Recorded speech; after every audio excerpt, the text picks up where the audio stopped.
প্রধানমন্ত্রী তারেক রহমান এবং প্রধানমন্ত্রী নরেন্দ্র মোদী এক টেবিলে আলোচনায় বসলে অনেক সমস্যার সমাধান হয়ে যাবে বলে মন্তব্য করেছেন ভারতীয় হাইকমিশনার দীনেশ ত্রিবেদী।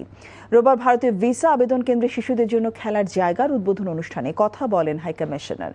এ সময় ভারত বাংলাদেশ সম্পর্ক নিয়ে এবার সাংবাদিকদের প্রশ্নের জবাবে দীনেশ ত্রিবেদী বলেন, ভারত বাংলাদেশের জনগণের মধ্যে সম্পর্ক খুবই ভালো।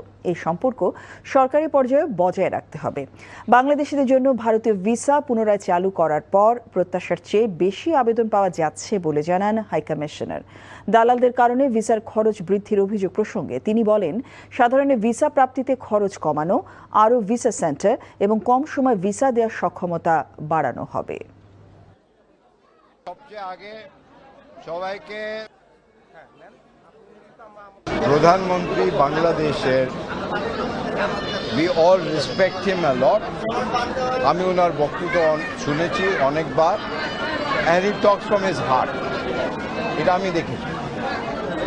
He is a people's person and our Prime Minister is also people's person. আমার মনে হচ্ছে when two leaders meet, lot of problems are sorted. Problem sort out হয় যখন আমরা কথাবার্তা করি।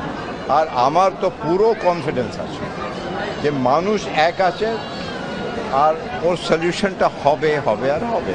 I am very confident.